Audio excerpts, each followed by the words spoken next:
세 아이들은 서로 다투고 있었다. 왜 나만 효도해야 해? 가까이 사는 게 죄야. 엄마한테 뭘 해줬는데. 큰딸이 울분을 토했다. 난 겨우 먹고 사는데 언니와 오빠는 잘 사니까 엄마를 돌보라는 거야.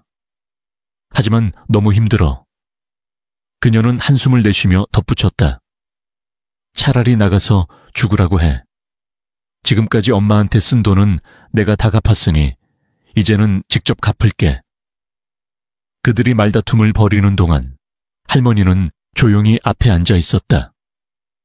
한참 동안 아이들의 이야기를 듣던 할머니는 눈을 뜨고 말했다. 좋아, 그렇게 싸울 필요 없어. 나 이제 요양원에 들어갈게. 순간 공기가 얼어붙은 듯 했다. 할머니는 아이들에게 등을 돌린 채 중얼거렸다. 남편이 떠날 때 따라갔어야 했는데. 할머니는 세 자녀를 두었고 모두 결혼해서 따로 살았다. 큰딸은 이신에 집 근처에 살았고 둘째 아들과 막내딸은 멀리 떨어진 곳에서 살았다. 이신은 아들이 산 땅 위에 집을 지었고 그곳에서 10년 동안 할아버지와 함께 살았다. 할아버지는 올해 88세로 건강이 점점 나빠져 거의 2년 동안 방에만 계셨다. 그러던 어느 날 할아버지가 갑자기 가슴을 두드리며 말했다. 가슴이 답답하고 숨이 막혀. 이상하게도 위에 저녁이 있지 않나요? 몇 분간 가슴을 문지르고 때린 후 할아버지는 쓰러졌습니다. 여보, 이신은 근처에 사는 큰딸에게 급히 전화를 걸었습니다. 인수가, 뭐야? 아빠가 막 쓰러졌어요. 얼마 지나지 않아 구급차와 사위차가 마당에 도착했습니다. 엄마, 아빠, 뭐가 문제야?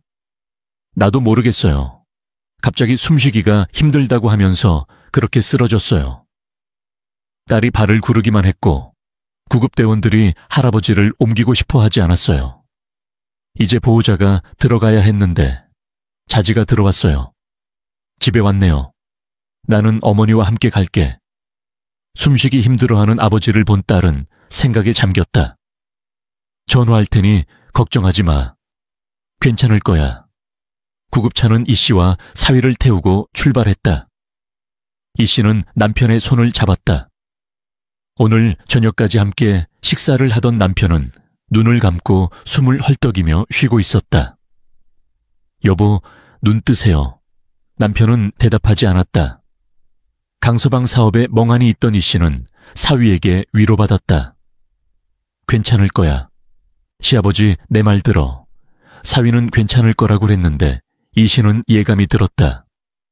꽉 잡고 있던 남편의 손에서 힘이 빠지는 것을 느꼈다. 이 씨는 재빨리 그의 손을 잡았지만 남편은 아무 반응이 없었다. 구급차는 매우 급해졌다. 이 씨가 손을 놓자 남편의 손이 힘없이 떨어졌다. 짧은 한숨이었고 이 씨는 짧은 작별 인사도 없이 구급차에서 남편의 마지막 순간을 지켜봐야 했다. 아버지. 서울에 사는 아들과 막내딸도 급히 내려왔다. 모두가 갑작스러운 죽음에 슬퍼했고 88세의 지병을 앓고 있으니 언제 어떻게 되든 이상하지 않았다. 이 씨도 머릿속으로는 82세가 넘었고 죽음이 임박했다는 걸 알고 있었지만 평생을 함께한 남편이 하룻밤 사이에 사라졌을 때는 실감이 나지 않았다. 그래도 90에 가까운 나이까지 살다가 고통 없이 돌아가셨으니 호상의 장례식에 온 사람들이 다 같은 말을 했다. 어떻게 보면 맞는 말이었다. 병원이나 요양원에서 죽는 사람들을 보면 이 시 속의 남편은 노인들이 부러워할 만한 최후를 맞았다.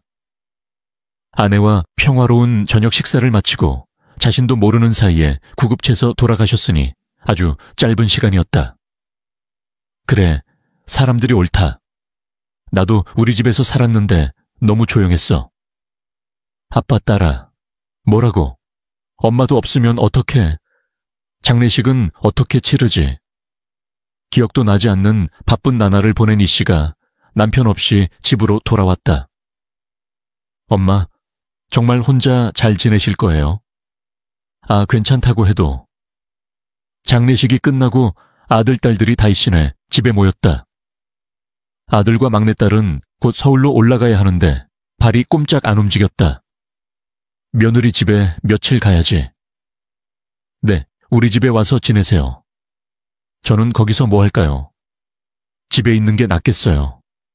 이 씨는 아들과 큰딸의 말에 고개를 저었다. 엄마, 아니면 우리 집에 가도 돼. 혼자 집에 있는 건 좀 이상할 것 같아. 우리 딸도 합류해서 엄마를 데려가려고 했는데 이 씨는 어디에도 가고 싶어 하지 않았어. 걱정하지 마. 아빠가 집에 계실 때도 너는 혼자인 것 같았어. 똑같아. 그렇게 외롭지 않을 거야. 알았어, 괜찮아. 너희들이 가야지. 그래도 여기 있어서 다행이야. 고맙다. 이 씨는 혼자 집에 남겨줬어.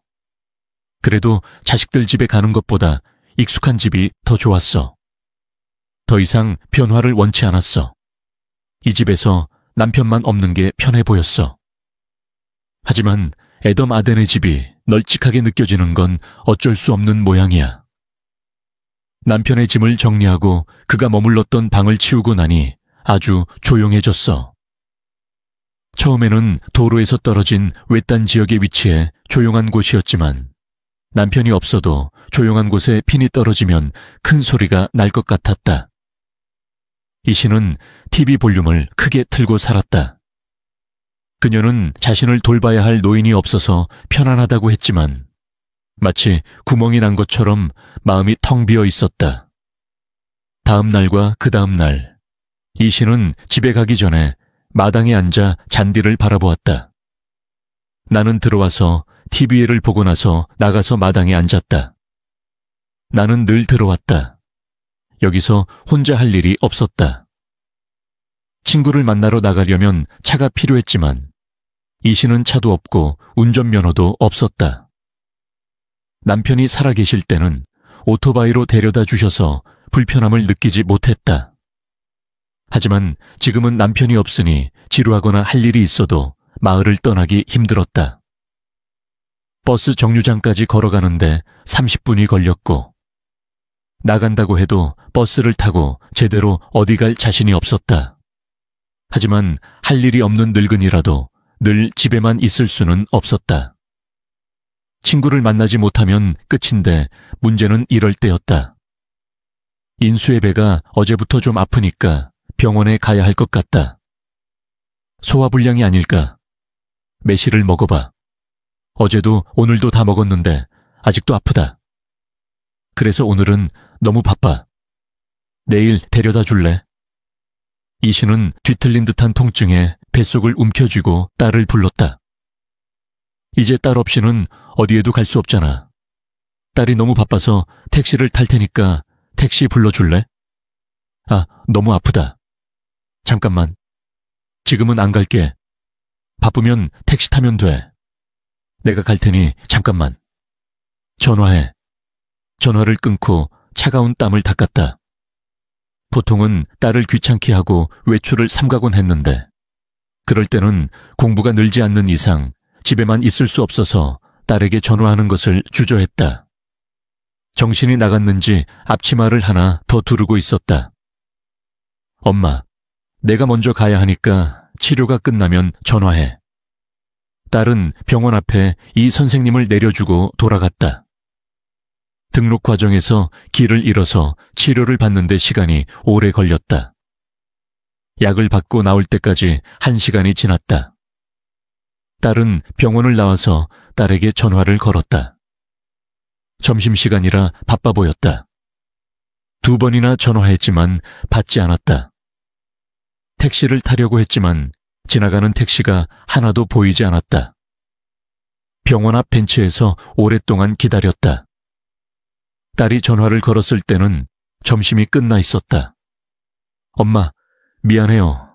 나올 수가 없었어요. 치료는 끝났어요. 알았어요. 지금 병원 앞에 있어요. 택시를 타세요. 이제까지 기다렸어요. 택시가 지나갈 거예요.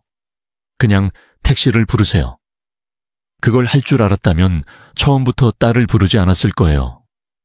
문제는 이거예요. 딸이 또 엄마를 데리러 왔어요. 차 타자마자 잔소리가 이상했어요. 버스나 택시 타는 법도 알아야 해요. 엄마, 내가 태워다 줄 수 없을 때 혼자 어디도 못 가면 어떡해요? 이렇게 늙으면 그럴까요? 나이가 뭐예요? 의지 문제예요. 아직 어린 딸은 엄마에게만 답답했어요. 하지만 엄마 아빠가 없다면 엄마가 그 집에서 혼자 사는 건 힘들 거예요. 집에 거의 도착했을 때 딸이 망설이며 말했다. 이 집을 비우고 한순이가 있는 게 낫지 않을까요? 하지만 서울이니까 어디든 걸어갈 수 있고 병원도 가까운데 왜 집 대신 거기에 가겠어? 그 집에는 엄마 혼자 있고 쓰러져도 모를 거고 이웃도 없고 올케가 집에서 놀고 있으니 어때? 하지만 그게 이 씨가 거부하고 싶었던 전부였다. 명절 때마다 자주 찾아오는 아들은 이 씨에게 편안한 곳이라는 걸 알고 있었다. 며느리와 며느리가 본래 쾌활하지 않아서일 수도 있고 시어머니가 그런 사이일 수도 있지만 며느리는 여전히 낯선 사람처럼 느껴졌다. 봐, 엄마가 정말 좋아할 거야. 그럼 왜 막내랑 같이 살지? 막내딸도 서울에 사는데 그 집에 가는 건 말이 안 돼.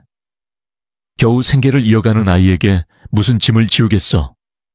집도 없으면서 잘 살고 있는데 왜 그곳에 가지? 내가 매일 이렇게 돌봐줄 수 없는 건 아니야. 엄마도 가야지. 그러면 네가 더 편하게 살 수 있어. 딸한테 일주일에 한 번 정도 이렇게 전화했는데 오늘 아프지 않았으면 집 밖으로 나가지 않았을 거야. 그리고 둘째나 셋째 딸 집에 갈 때 집에 오라고 한 번도 안 한 큰딸. 더 이상 전화 안 할 테니까 걱정하지 마. 바쁘면 택시 탈게.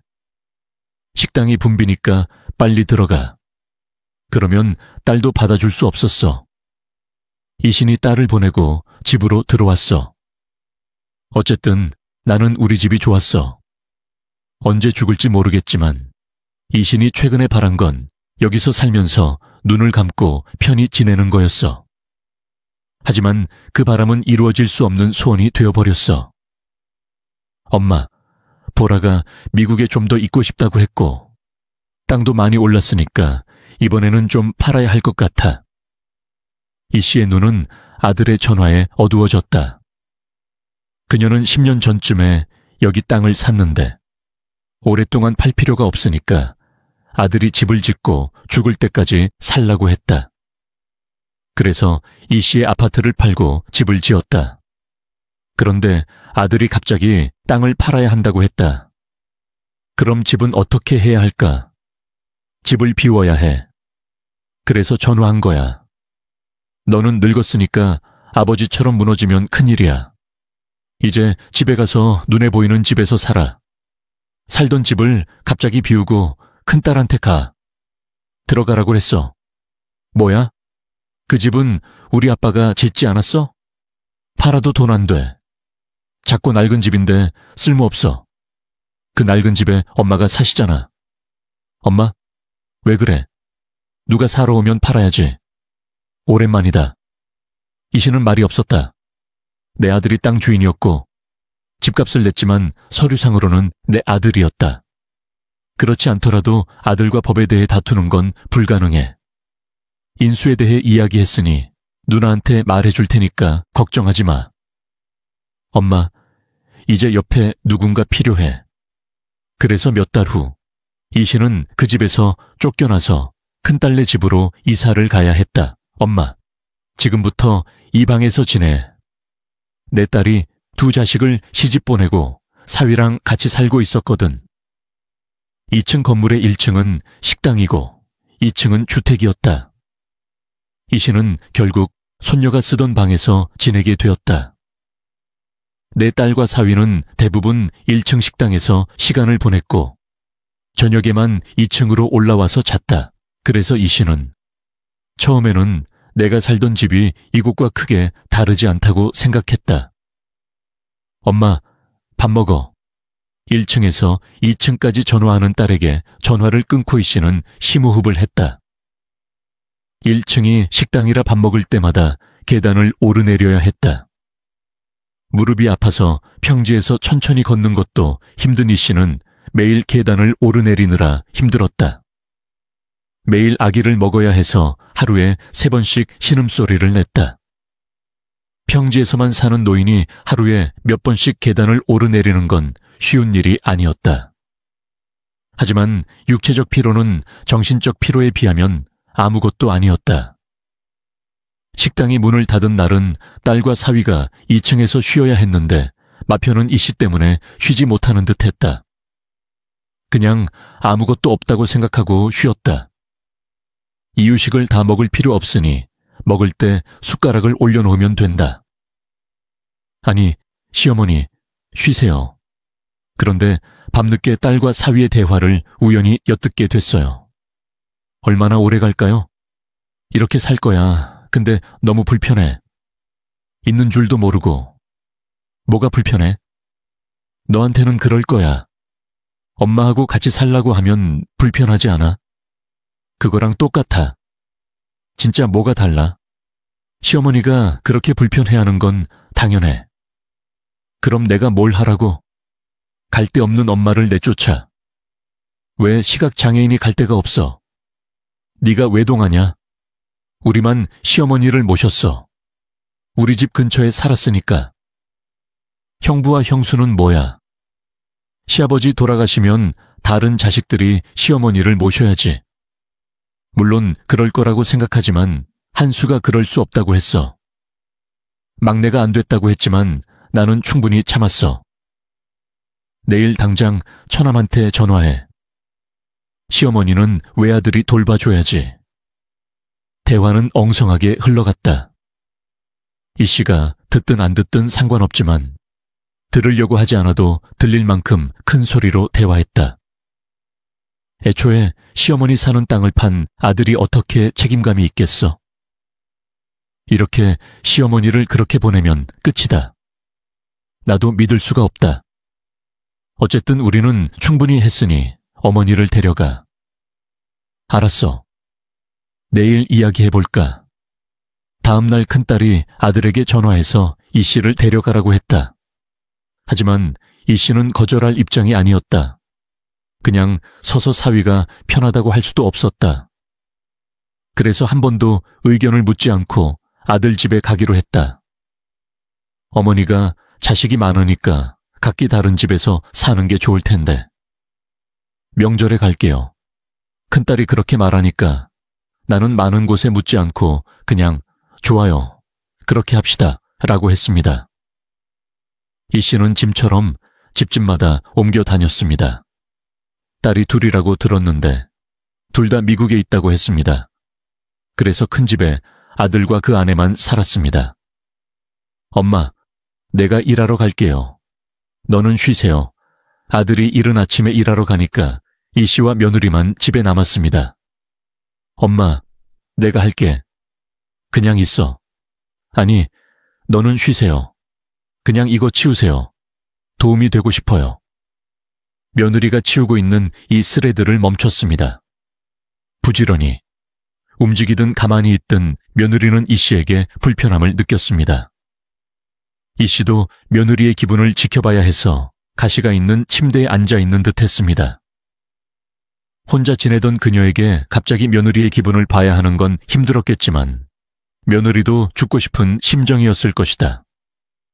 갑자기 시어머니와 같이 살아야 하니 불만이 날이 갈수록 커졌다.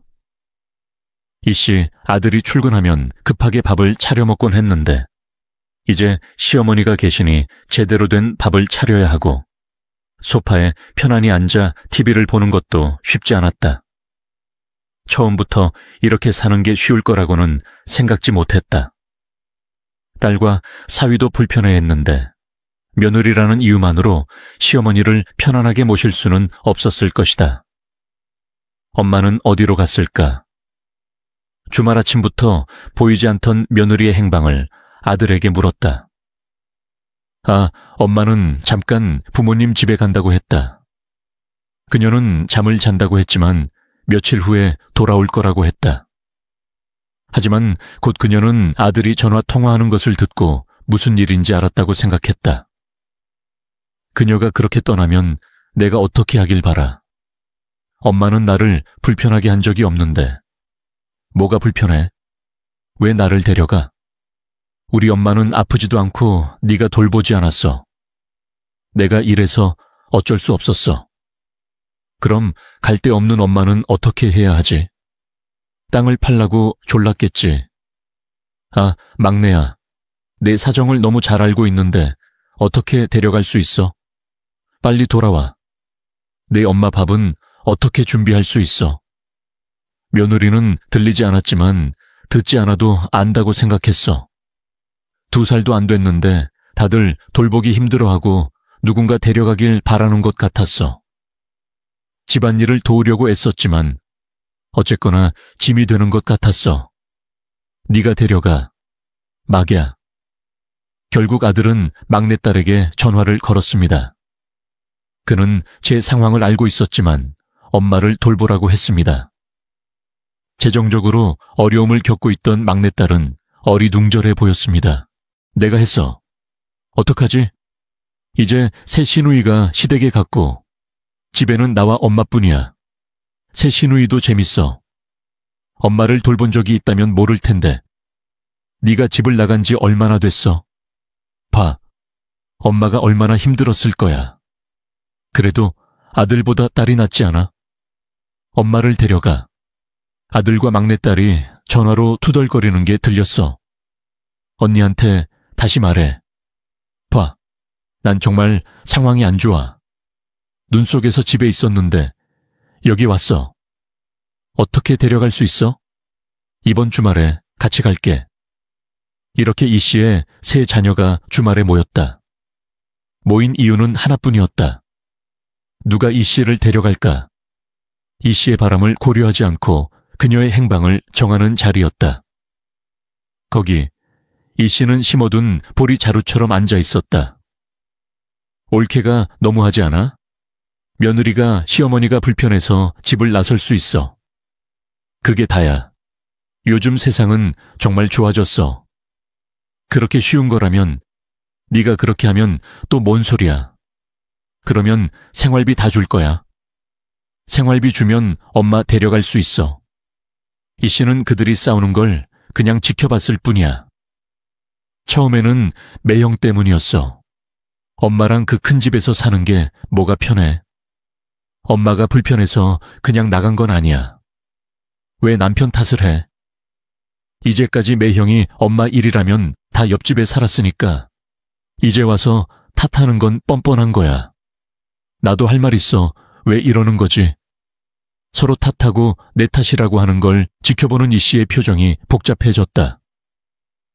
결국 이 씨랑 안 맞으려고 싸우는 거 아니야? 그만해. 이 씨가 잠시 후 입을 열었다. 내가 아니었으면 너희가 이렇게 싸우지 않았을 거야. 그러자 세 자식이 다 입을 다물었다.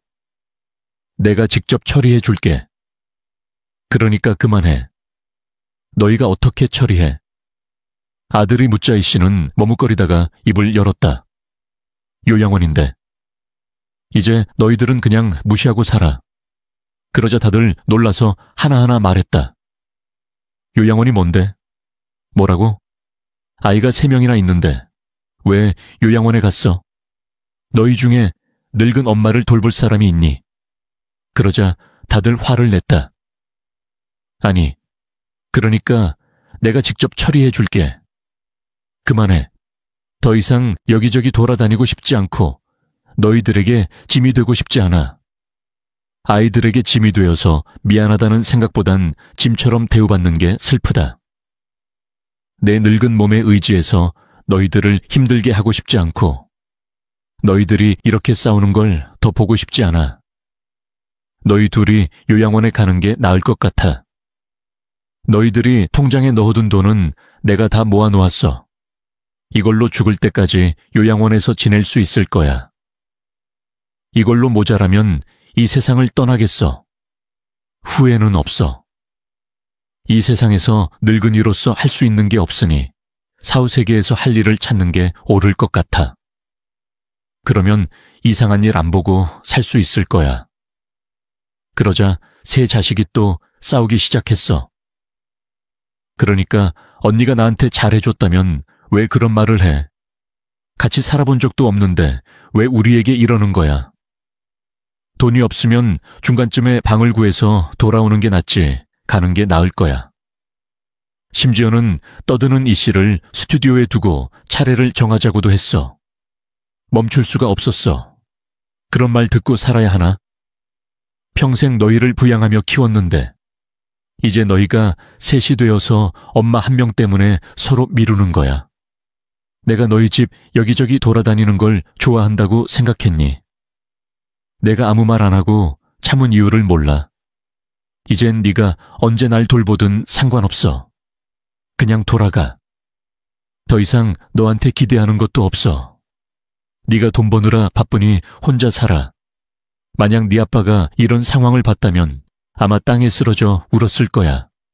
이제 나도 아빠를 따라갈게. 그런데 넌 그동안 뭘 했니? 이렇게 말한 후 그녀는 조용히 가방을 챙겨 아들의 집을 떠났다. 그러나 아무도 그녀를 붙잡지 않았다. 며칠이 지난 뒤 이 씨는 결국 요양원에 들어갔다. 자식들이 이를 막으려 했지만 정작 누구도 자신들의 집으로 어머니를 모시겠다고 나서지 않았다. 가끔 자식들이 그녀를 보러 오긴 했지만 이 씨는 그들과의 만남을 거부했다. 요양원 직원들은 자식들에게 어머니가 남긴 편지를 건넸다. 나는 여기 남아 있을게. 내 아빠가 부를 때 나는 그를 따라갈 거야. 내가 떠난다고 해도 네 잘못은 아니야. 아니, 나는 평생 너를 사랑해왔어. 네가 나와 나 아빠를 사랑하지 않았다고 생각하지 않을게. 시간이 흐르면 네가 내 마음을 이해하는 날이 올 거야. 그날이 오면 나처럼 후회하지 않기를 바란다. 그런 날이 오지 않도록 살아라. 내가 떠난 날은 아빠와 함께 떠났다고 생각하고 살아가렴. 하지만 다시는 돌아오지 말아라. 나는 행복했던 기억만 가지고 떠날 테니까. 어머니와 아이들이 그 후회를 가슴에 남겼는지는 알 수 없었다.